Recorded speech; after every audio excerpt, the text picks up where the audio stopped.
It'll be hard, you can hardly breathe, your legs are heavy, your arms are heavy, but you can. If you want to be something, go out and do it, or try and do it at least. Once that job's done, it's done, that's history. Stop patting yourself on the back and telling yourself how great it was and all the rest of it. Move on. Keep your fucking excuses to yourself, because you know what, when you're behind the enemy lines, you're on your own. No one else is picking you up, it's down to you. I could have, I should have, but you've got to make the first move.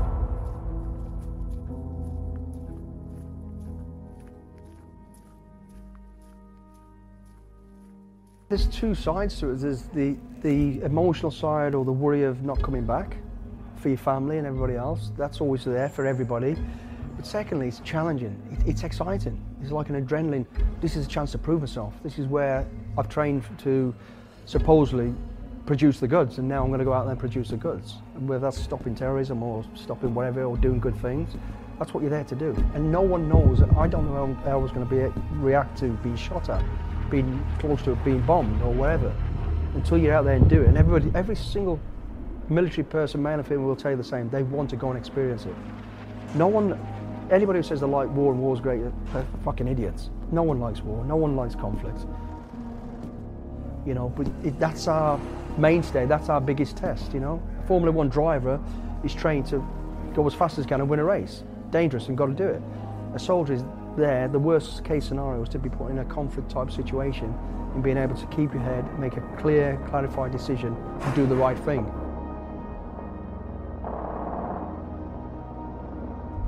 It's never ever gone to plan. Never, ever. You know, it goes to plan in terms of we got the right result, but what at each stage we plan for, out the window. Normally from the moment you either step off the helicopter, step out of your vehicle, parachute into the place, everything changes. Communications will always go down. It just happens. So now you've got to think on your feet. It's visual all the time, visual and verbal, keeping control of things. You know, and I remember some of the bizarrest of situations in conflict. You know, in the Bosnia conflict, halfway through a horrendous sort of ground battle that was going on, is some guy washing his car like it's a Sunday afternoon. And you're like, where did that just come from? What the fuck is that about? War is strange. It's nasty and it's strange. If someone's out there trying to kill you, you've got to step it up to stop that. But in the middle of that, all of a sudden there's a family, bang, you've got to back off a bit and find another solution. You know, you're thinking all the time. It's a lot going on, and it's challenging. And you know, you go to a war conflict, and the tempo's massive, as you can imagine. The work rate is massive. There is no finish line. You don't know when this is going to end, because you don't know where it's going to go. You don't really know what's going to come around the next corner and what's going to confront you next. Like I say, you plan for everything, but be prepared for the unexpected.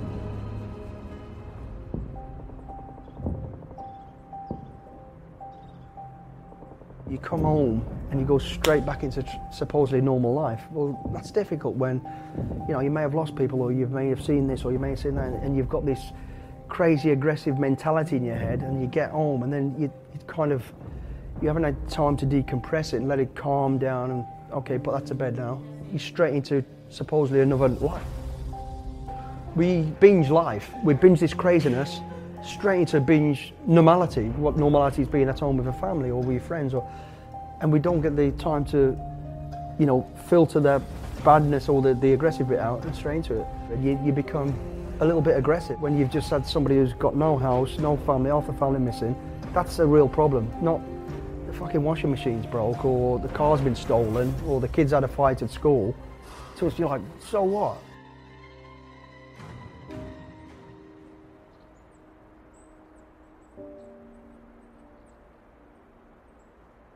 Because the people at home are, when you're in war and conflict, they're out in war and conflict, worrying where the hell you are, what's going on, and you know, trying to keep the house together, the family together, the friends together.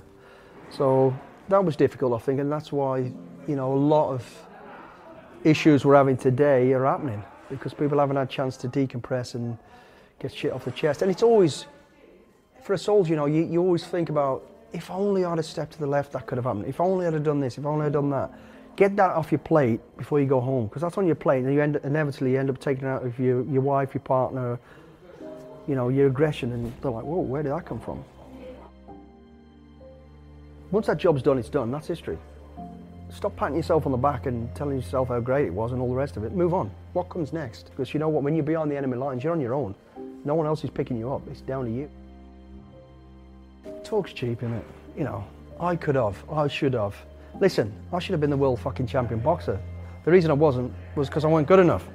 But I can talk about it. Listen, if you want to be something, go out and do it. Or try and do it at least. You get a million excuses. I don't want a million excuses, I want one result. Keep your fucking excuses to yourself. And he said it's about going always a little further. It won't be easy. It will be hard. You can hardly breathe. Your legs are heavy, your arms are heavy. But you can. And you've got that energy in your tank and that drive to do it. Just use it.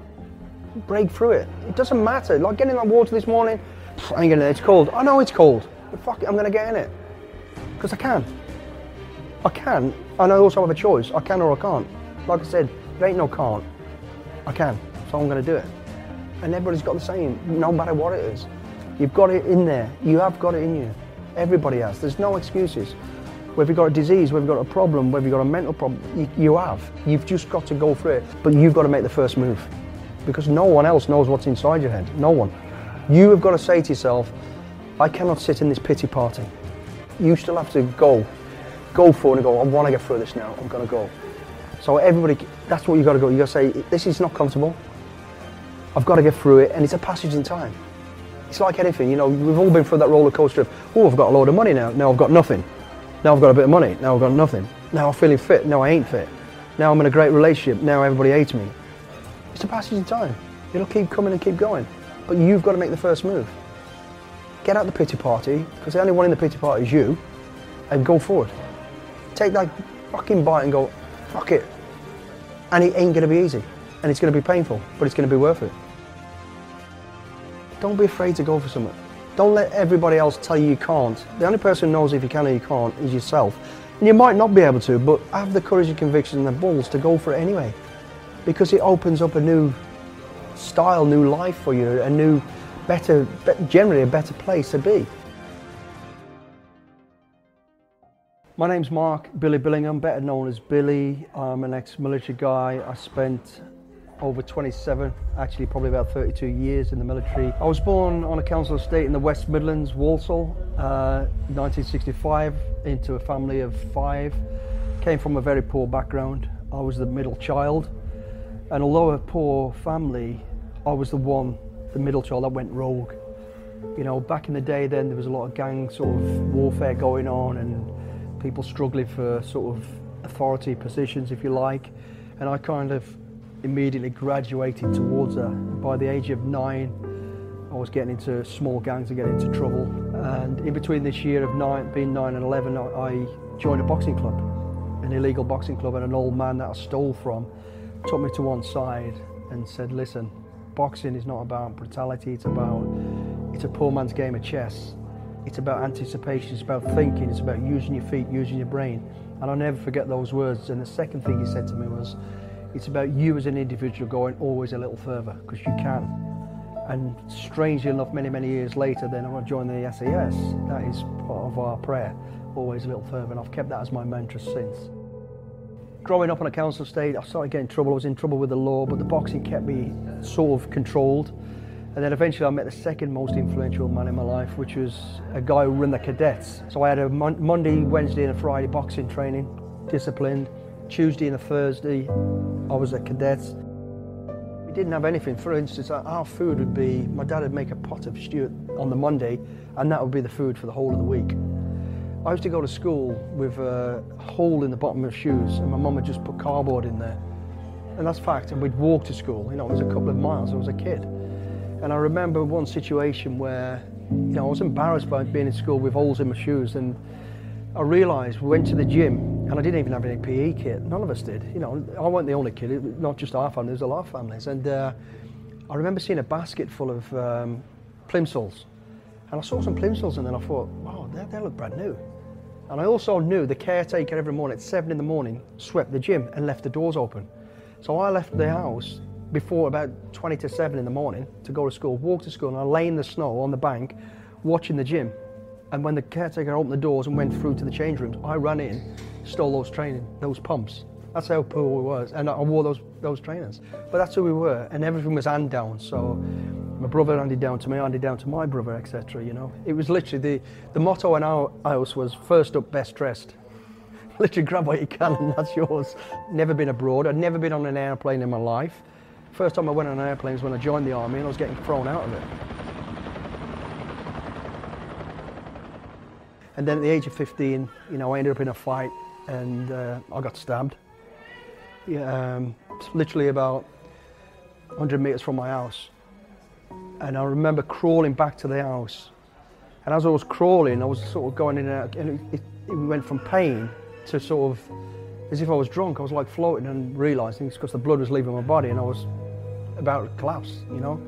And I remember crawling through the door, blood everywhere, and see my mum cleaning. She saw me and screamed. And the next thing I remember, she put this woolly jumper directly on the wound, and that woke me up again. I was like, ah! You know. But I remember that moment of crawling and thinking, I'm going to die. I've got to get out of it. I have to change my lifestyle. I've got to go. It's the will to want to do it. Why am I doing it? Because I can do it. Because there'll come a time in my life I won't be able to do it, so I'm going to do it. Do I like it? No. Is it painful? Yes. As soon as I accept that, I'll go ahead and do it. It's easy to talk about it and not do it. I'll do it tomorrow. Yeah, I can do it. Well, stop talking about it. Do it. That's the thing. Just fucking do it. As soon as you accept yourself, all right, get into the water. It's going to be cold. So what? I ain't going to be in forever. I'm going to be in and I'm going to be out of it. But I get something out of it. Same as the fitness. The fitness is a passage in time. It's hard. I'm breathing out my ass. It's fucking hell, this is tough. But you know what? I'm doing it. And I'll do it till I can't do it. Listen, if your fitness means walking 4 times into the kitchen and back because you haven't done it before, that's something. So your mind goes, you know what? Didn't do that before, now I can do it.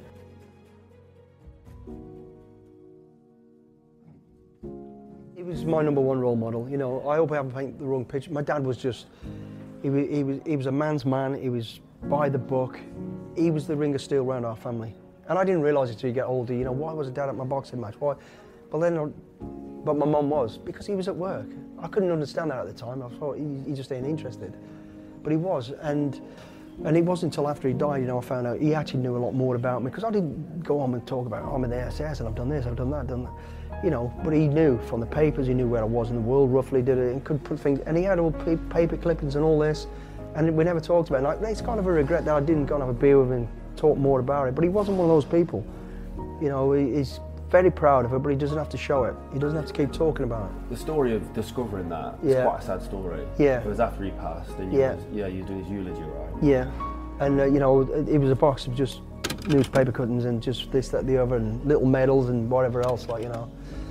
Yeah, because he was funny, but you know, I'd go home and I'd sit in a pub with him and his mates would ask all about, hey, where are you now? What's this? My dad never even asked. I questioned, does he even know I'm in the SAS? Does he even know what I do? You know, because he just never asked. He just didn't talk about it. You know, and looking back, I wish we had of. But I understand his mentality and where he was, and I'm just so proud of him for who he was and the way he brought us up and that, you know. The weird thing about that situation was my mum had cancer. She had lung cancer, and we knew Mum was going to die. And she was old, tougher than a coffin nail anyway. And it almost became a joke. Me and Jules would come home and I'd walk in the house, she'd be sat in the corner, but are you still alive? And she'd just, you know, and Dad would just chuckle. I mean, Dad was a big old boy, like, and I could see he was getting old. He'd lost his leg. He took his leg off in the later part of his life. And that was through smoking, you know. And when I got the call in the middle of the night, I thought, yeah, oh no, Mum's dead. I was expecting it. And then when I heard Dad's dead, I was like, say that again? What? And that kicked me, you know. I wasn't ready for that. And then 4 weeks later, my mum died. So one after another, but, you know, that was tough. We all know no one's getting out of this life alive. We're all going to die at some stage, but when it really happens, the reality kicks in, that's hard. I think that's the hardest, closest to PTSD, if I've ever had anything, it was that. It's happened. You can't change it. You've just got to accept it, and you've got to look back on that's it, and just enjoy what was good, and you know, and some of what was bad, learn from what was bad. You know, me and my dad had some terrible arguments towards the end, but like I've always said, I'd walk 50 miles over broken glass to have one more argument with him. I can't. It's gone. Let it go.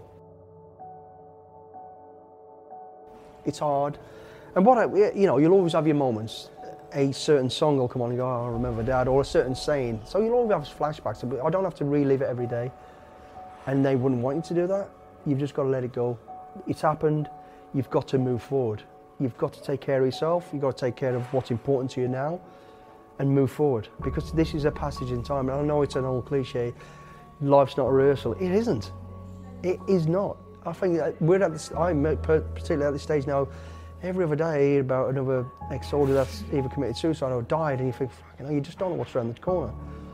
So you've got to enjoy it and not live your life like it's the last day on earth, but enjoy it. It's easy to be miserable. You have a choice. You can be upset and miserable, or you can be happy and push forward. It's a choice, and you have it. Choose, go forward. Just because we haven't got any money to go for a drink, or just because you're not feeling very well, but you're still here. You've still got something to enjoy and go forward. So, yeah, just keep pushing forward. That's, again, it's easy to fall into that sadness and pity party. It's not going to help. It doesn't help you, it doesn't help people around you. You can be sad, of course, and I'm not saying get up and go, hey, Dad's dead, let's go. I'm not saying that. I'm saying you've got to drive forward. You've got to get up. You've got to motivate yourself. A little bit slower than normal till you get back to something, but move forward. Move forward, get on with it. It's happened. You ain't going to change it. The past is never going to... You learn from the past. What you can do is shape your future from what's happened. Dad had a great life. I want a greater life. There's a way around everything, and there is always an option in everything you're going through. Every dark moment you're in, when you think everything's... It's not. There's a way out. There is a way out. There's an option. And just accept this. It ain't going to be easy. It's never going to be easy. As soon as you accept that, you'll go for it and you'll get out of it.